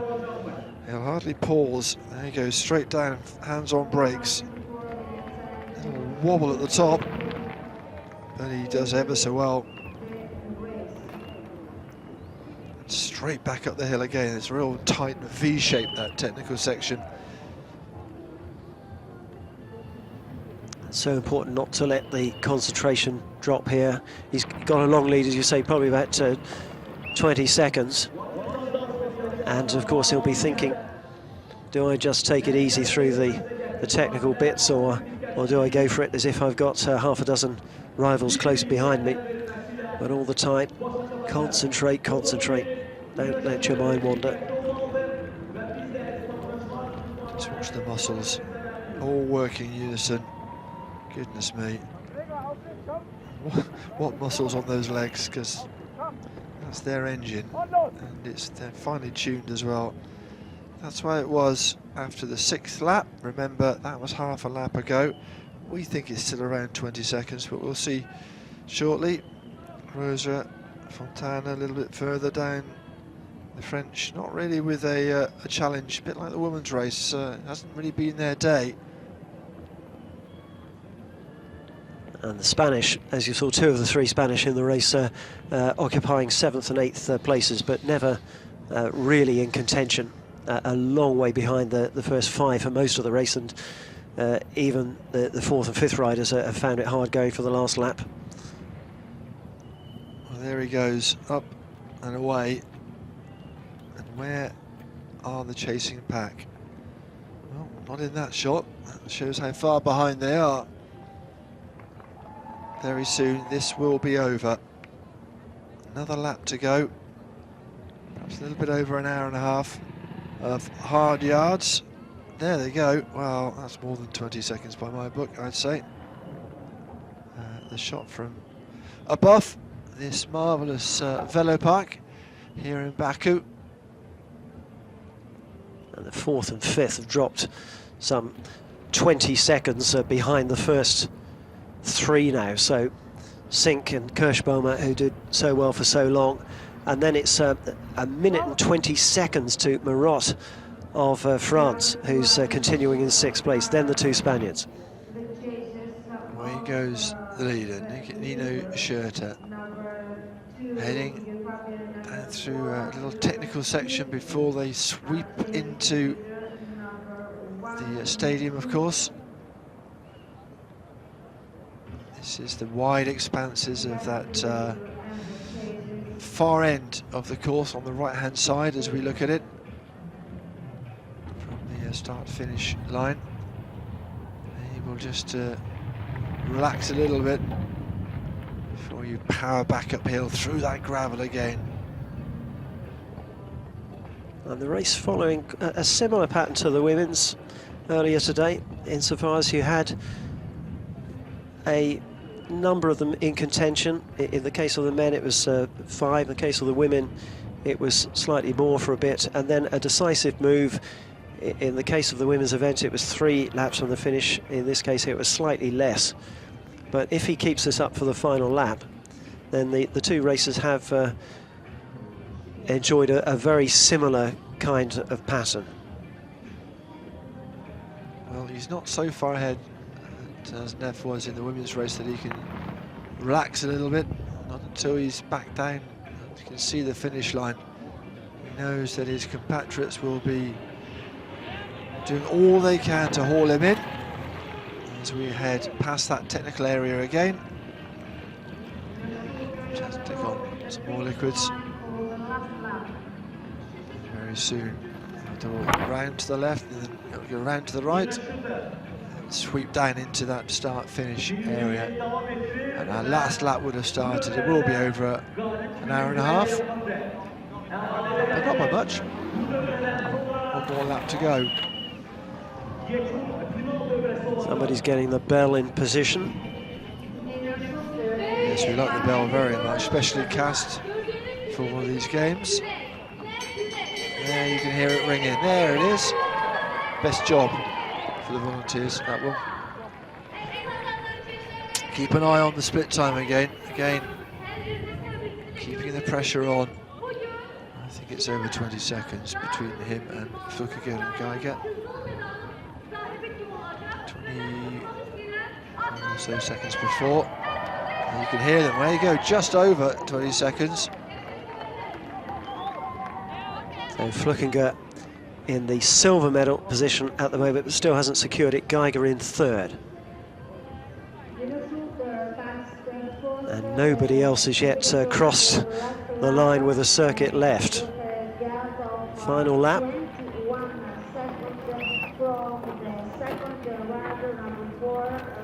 Here's the leader. And the gold medal almost in his grasp now, 21 seconds ahead of his compatriot Flukiger. Geiger just 3 seconds behind him. So, as with the women's event, the battle for silver and bronze still very alive, going on to the final lap. 3 seconds the difference, which is probably not significant at the moment. There they are, looking just a little bit further behind Geiger. Kirschbaum has just gone through. So over a minute behind in 4th place. On this final lap, hour and a half gone then. And he's looking to get it done in a hurry, isn't he, Nino Schurter? He will be able to have a little look and see if there's anybody anywhere close to him. Watch the front suspension prongs on here. On this bike here, doing their job. Carbon fibre frame, carbon fibre disc brakes. As many gears as you'd like, and tens of thousands of euros to get you to this stage.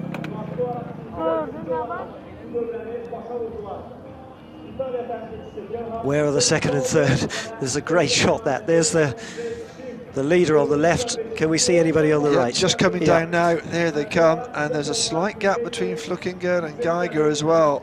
It was 3 seconds as they went through the start-finish, and Flukiger is probably still 3 or 4 seconds ahead as they go around that little technical bend and head off to a slightly more technical stage just there. It's Schurter, who is more than ahead, more than comfortable at the moment, about any more technical problems that he had. So Swiss 1st, 2nd and 3rd, and Kirschbaumer and Sink, who had a good time of it for the first 5 or 6 laps, found it hard going since then, and the rest have never really been in contention. Not really at the races. I'm not a betting man, but I bet by the end of tonight Switzerland will be top of the old medal rankings. There'll be a few parties in Switzerland tonight, assuming this goes the way it appears to be going at the moment. He's only a matter of minutes from victory now. and a sport in which Switzerland excels for very obvious reasons. Mountain biking, the clues in the name of the sport. Well, they've got enough mountains. Some of them are a little bit too steep to perhaps take your mountain bike up, but yeah, these guys certainly have a lot of training facilities, natural training facilities on their doorstep. This has been a thoroughly convincing performance, though, because it hasn't been without its flaws, but he's overcome those and has still managed to put the best part of half a minute between him and everybody else, including... I just wonder whether he knew he had a problem. He put, again, using the Formula 1 analogy, he put enough distance between him and his rivals just to get that pit stop in, to get that fix done. We'll hopefully find out after the medals, when we get, after the race is finished, we get some interviews. At the moment, we're on that far left-hand side of the course as we look, and they're just heading back towards that ridge and the second part of the course, that very steep technical part of the course still to come. Only 11 athletes have come through for the last lap yet. That's how far ahead he is at the moment. So Schurter, Flökinger, Geiger, Kirschbaumer of Italy, Sink of the Czech Republic. Then we have the Spaniard Coloma Nicolas. Then we have Marot for France, Manticon for Spain, Fontana for Italy, Rosa for Portugal, and in 11th place we have Lou from Estonia, who's always been well back from the word go, but is still going and holding 11th place with a lap remaining. So Schurter within a matter of seconds now from the winning line, and the Swiss appearing to have both gold and silver and indeed bronze waiting for them. Doesn't want any water, does he? Oh yes he does. He's just waited for that'll go, I think probably, oh no, he's just dropped it. Sometimes they switch. You see a water bottle on their bikes, but no, he's happy enough. I'll be back soon enough around the other side of that technical area. Hour and 35 on the clock. And just caught the shot of the finishing area, which is right next to the shooting arena here at Baku, which we'll see in action later on in the fortnight of the European Games. But the men's mountain bike is going the same way as the women's mountain bike. It's heading to Switzerland. And Nino Schurter, 3 times world champion, looks set to add another medal to his glittering list of achievements during a career which probably still has a few years left to run. Flökinger and Geiger have been fighting out silver and bronze for the last couple of laps since Schurter made his move. And it was a move that was so decisive, it finished the race off in a matter of 6 or 7 seconds. One moment he was still with the pack, the next moment the race was as good as his. Got through that last technical section with aplomb, no problems there. Now really it is a procession surely back to the line and to gold. Here's the chasing compatriot Lucas Flökinger, and behind him Fabian Geiger. Geiger just dropping off a little bit behind his older compatriot. But this is the man at the front, Nino Schurter, who's really shown authority and class, and even though he's had a few technical problems, the pure power of the man is very impressive indeed. Beautiful setting here, as you can see. The Swiss first, second and third. Italy and Czech Republic both did well, but when the pressure was applied with 2.5 laps to go, the Swiss cream rose to the top. Yeah, And as you can see, a bumpy, rocky ridge. There's a little bit more of that to go, and then they'll start zigzagging their way back towards the start-finish line. Downhill for the most part. This is where he made his break, and this is where he's still riding hard. Well, he lists skiing and cooking, Yes, as his army said. He could probably ski down from here and probably be celebrating by cooking a nice meal tonight, or maybe get somebody else to cook it for him, I suspect. A good day's work. That was Kelechi, who was being lapped by the leader, Schurter, and he's in 25th place. And he will probably be confirmed 25th now he's been lapped. So that's just how fast he is at the moment. We have to wait until the ceremony. Dusty, the kit, but certainly functioning well. They've got a special area right by the tented pit area where it's for washing the bikes. They've got some power hoses there. It doesn't take long to get back into pristine condition. Just to remind ourselves that there have been other competitors in the race, been dominated by 5 of them. Well, for some of these competitors, like you say, it is just about being here, getting some experience, and coming back again another time, being in that environment. Some of these guys will be stepping up, of course. They've got some real youngsters in this field. I'm sure the experience won't be lost on them. And there is a huge differential in these races, the women's and the men's, between the best and some of the others. They're all very good at what they do, but some are exceptional, like this man here, Nino Schurter, world number 2, and within sight now of a European Games gold medal. Chased by 2 fellow Swiss who have not really been close enough to threaten him over the last couple of laps. It's the Latvian Martin Liu. Looks like he's suffering a little bit in the heat and the dust. And you said in sight, literally in sight of the finish line.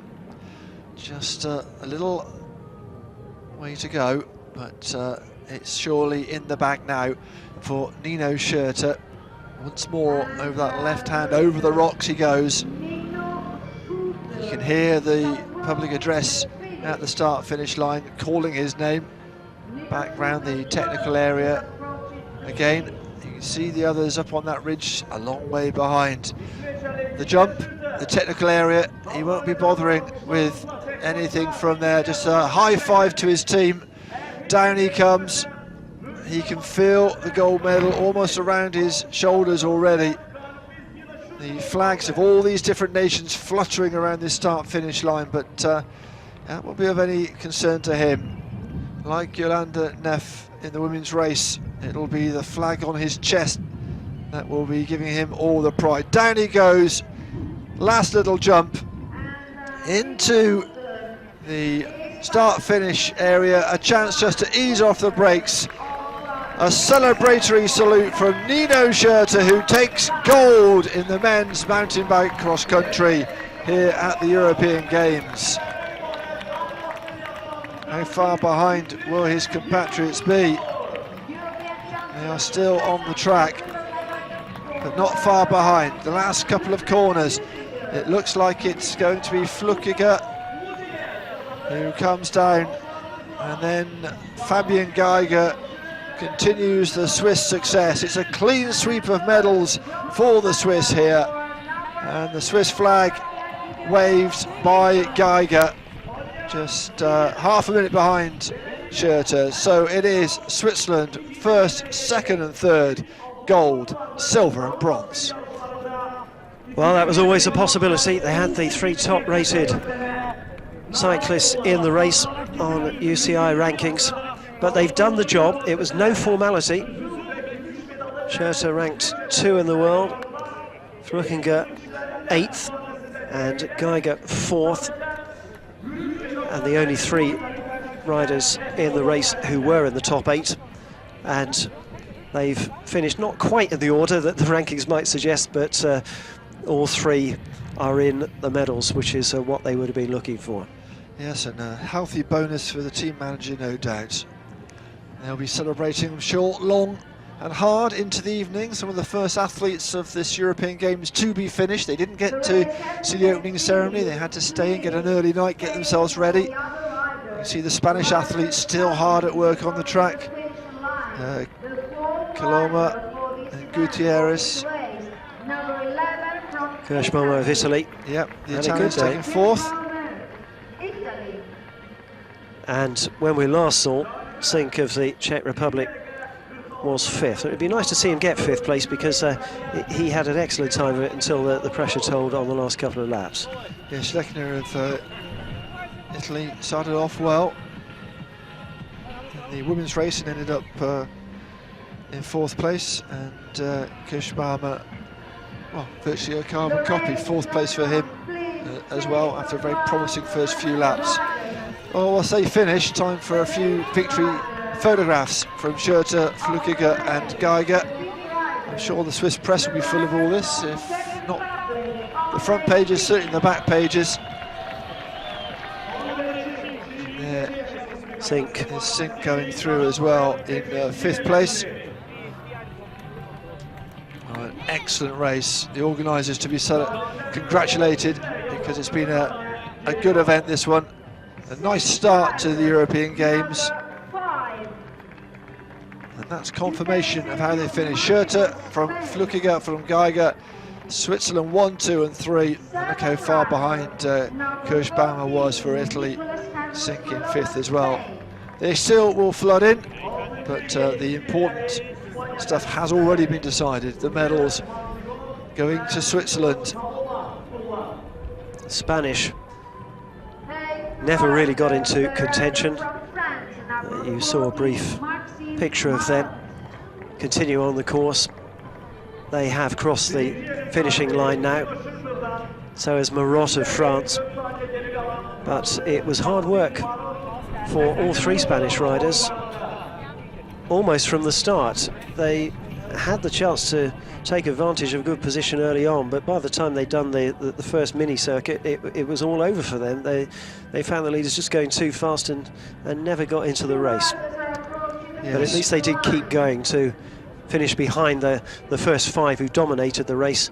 Manticon finishing sixth, Coloma Nicolas seventh, and Marot for France was eighth. But this is the man who led them. Despite an odd hiccup or two along the way, it was an easy victory in the end, and look what it means to Nino Schurter of Switzerland, the 29-year-old. He's won a lot of races. He's got 2 Olympic medals in the locker, but this means a lot to him as well, I think it's fair to say. And it's really nice to see him taking time out to sign a few autographs for the locals, because hopefully they'll be enthused by this and take up the sport as well, if they haven't already, of course. Well, I'm sure some of these will be inspired. Look at that, a few pictures as well. That's going to be blown up and put on the wall, I reckon, for that young fan.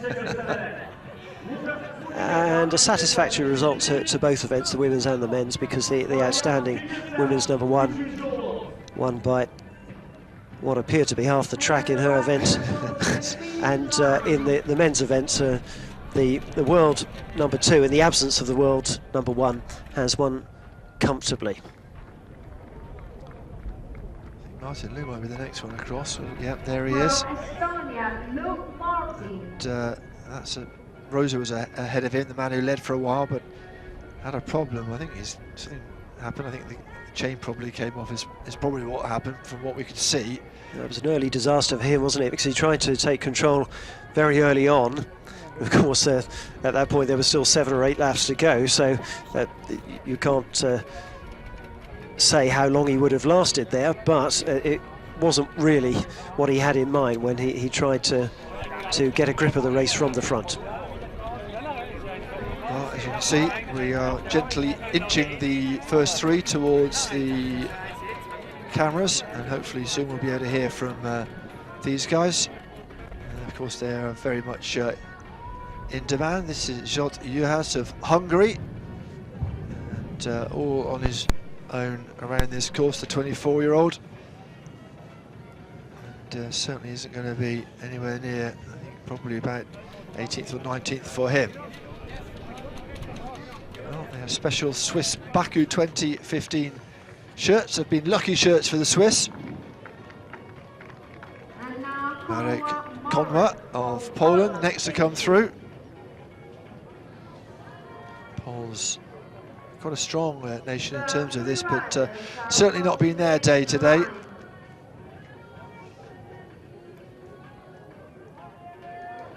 While the Spanish reflect on what didn't go quite right for them, it will be an evening of celebrations for the Swiss, who have done almost everything right.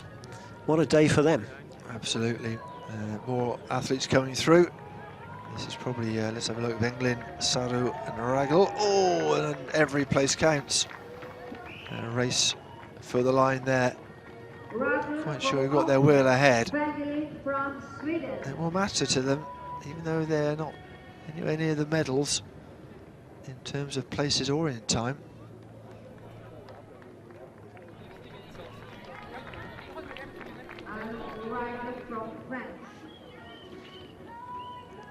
Rysenko of Ukraine. Ragel, by the way, being given equal 13th after that little battle to the line. Some of the athletes absolutely exhausted after this. The Swiss look as fresh as a daisy. There's our Hungarian, Juhas.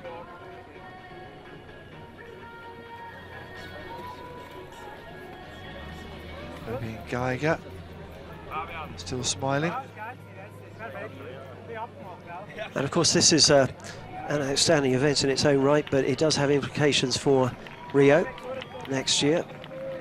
Shlomi Haimi coming through, the Israeli athlete. Little shake of the head from him. Must have found it hard going. But well done to him, he's completed the course.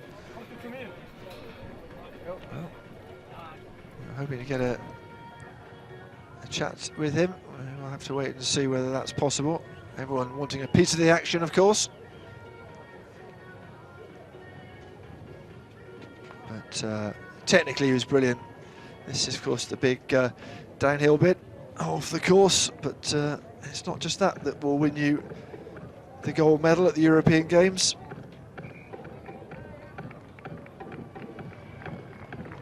So dusty.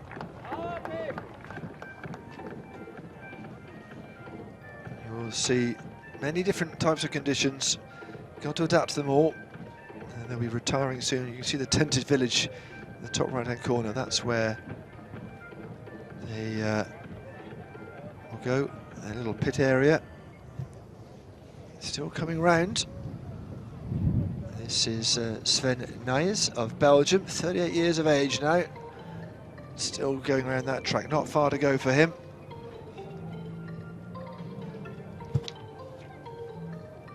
Drechou of France was there for a long way. Helmig of Luxembourg still going, number 21. But these have finished many minutes behind the three medalists from Switzerland. This is a good part of the course as well, sweeping down. Having to make sure you use all of the course to get yourself around that sharp left-hand bend.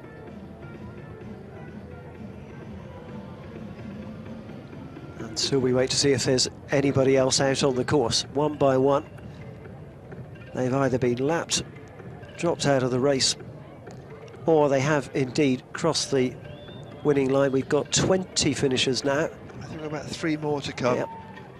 Drechou, Nys and Christian Helmig as well. This is Helmig here from Luxembourg. And then I think we're more or less done, if truth be told, because those who've been lapped already have their places. That's the view over the track. It's the climb they had to make early on, of course, in the laps that they took, 8 laps plus that little early loop. And we'll be getting ready, hopefully, to talk to some of these athletes, but also the medal ceremony coming up shortly as well, so do stay with us for that. It's all a bit of a scrum down there at the moment. Here we go, one more. This is Sven Nys. think we were missing one. Well, at least he wasn't lapped. That's one little bit of pride you can hang on to. And he's the one remaining piece of the jigsaw to be put in place. And we've now accounted for every single starter. Either finished or have been lapped. But the focus now will switch, of course, back to our Swiss athletes who have swept the medals here. Here's confirmation. Nino Schurter. Actually, Flukiger managed to pull some time back on him, but was still 13 seconds behind. I think Schurter enjoying the celebrations in the home straight.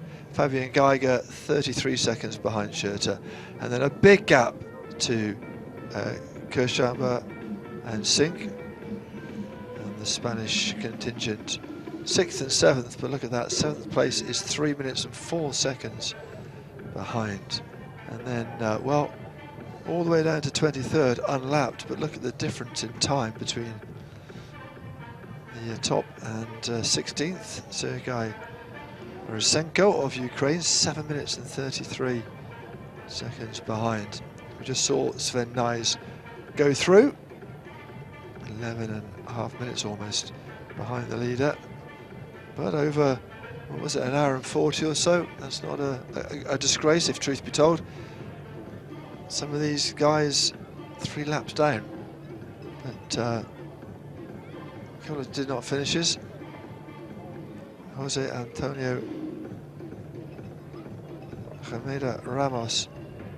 Well, that's a surprise from the 2010 world champion. I wonder what happened. You can see which lap they had to withdraw. Mamadov was the man with the camera. Didn't last too long, went over heavily, didn't he? And I think did some damage in that technical section to his bike. One of 2 riders from Azerbaijan in the race, but the other one, Ismailov, was still going at the point when he was lapped, but he'll get a lot of satisfaction from that himself, I think, because he's only recently converted to mountain bike. And this was the start, and some great footage from our Azerbaijani rider. This perhaps not the best from him though, as he went over on that technical section. It was he obviously got himself back into the race though, albeit a long way behind.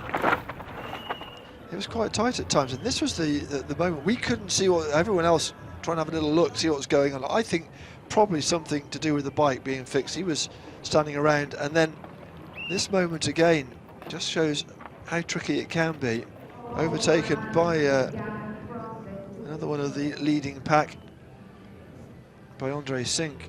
He was there or thereabouts for most of that race, but then a couple of laps ago he hit the afterburners again. A little bit scrappy that time around the technical area, but he did enough. He did more than enough, and at the finish, time just to celebrate, to pose, and to really soak in the atmosphere and the feeling of being a gold medalist. And Switzerland taking all 3 medals.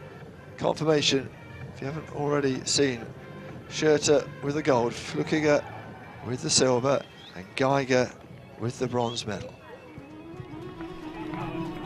Another medal ceremony, another triumph for Switzerland here at the mountain bike velo park in Baku. It's a clean sweep for the Swiss athletes in the men's event. Smiles all round for these 3. It was a bit of a distance between gold and silver, but a great race all the same. The medals will be presented by the president of the Belgian Olympic and Interfederal Committee, Pierre-Olivier Beckers. Belgium not having a great day on the track, but they're represented here at the medal ceremony. Accompanied by the member of the Union Cycliste International Management Board, Mr. Renato Di Rocco. Those are the officials that are presenting the medals then, but these 3, the focus of attention. The winner of the bronze medal, representing Switzerland, Fabian Geiger.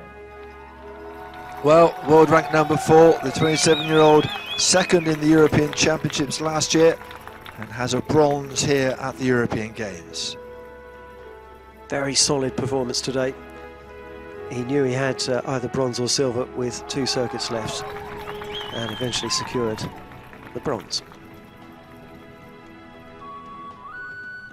The athletes getting gifts as well. A nice little touch from the organising committee. And there's confirmation of Fabian Geiger. İsveç'ini temsil eden Bronze medal. gümüş medal mükafatçısı. The winner of the silver medal representing Switzerland, Lukas Flückiger. Flückiger takes the silver. 31 years of age. Luke, as he's known to his friends, also competed in cyclocross. Second at the World Championships this year, and he takes a silver in the European Games as well.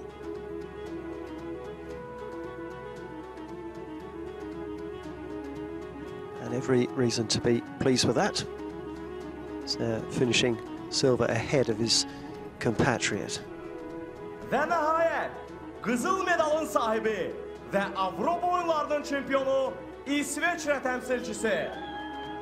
Gold medalist and the European Games champion representing Switzerland, Nino Schurter.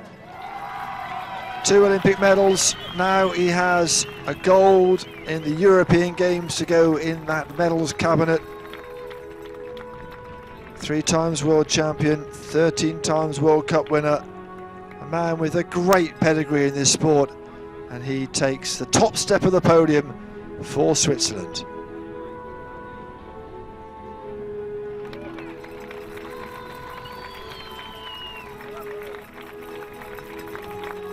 No wonder he's smiling so widely there. Switzerland first, second and third, gold, silver and bronze. And now the strains of the Swiss national anthem will go across this velopark once again after the women's triumph earlier today.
Gold then for Nino Schurter. Medal mükafatçılarımızı yüreğden alkışlayasınız. Swiss 1, 2, 3. Just as well they brought 3 flags, wasn't it? It's been a good day, hasn't it, for them? Just as well that they did, and just as well the flags hung on in that really stiff wind as well, as the Swiss national anthem echoed out around this velopark. Those are the pictures will be beamed around not just Europe but the world, and yeah, not just Switzerland but many other countries. They will show the success of the Swiss in the mountain biking. The vast majority of medals here have gone to the Swiss athletes. And it is a tremendous achievement for one country to win a clean sweep of all the medals. So Switzerland can reflect on a really good day here at the velopark. They only missed out on 1, the bronze in the women's event, but I think that they'd happily trade that in for the other 5. I think you're probably right. They will head off to the rather less glamorous surroundings of their little pit tent, but it doesn't matter. They've got that gold in their hand, and that's confirmation of how it finished. Nino Schurter with the gold, Lukas Flückiger with the silver, and Fabian Geiger not far behind. He gets the bronze. The rest quite some time behind. Look at that, 7.5 minutes. 16th place Sergei Roysenko. Even more for the rest. But they've taken part in a little bit of history. The first day proper of the European Games, and some of the first medals to be handed out as well. What an excellent start for the Games it's been too as well. The weather behaved itself beautifully. It's been a lovely day at the Velo Park. Well, windy, yes, but that just added to the challenge. And the top riders showed just how good they are at coping with not only the demands of the course, but also something like a 40-mile-an-hour wind coming in from the north, which will have added to the hazards today without any doubt. Yeah, it's been a breezy old day. I think it's going to continue being breezy throughout the European Games. But it won't matter to the Swiss, because they are going home with a bit of extra baggage in their luggage. I'm sure it'll be in their hand luggage and nowhere else, and kept very close to their person. A clean sweep of the medals for Switzerland.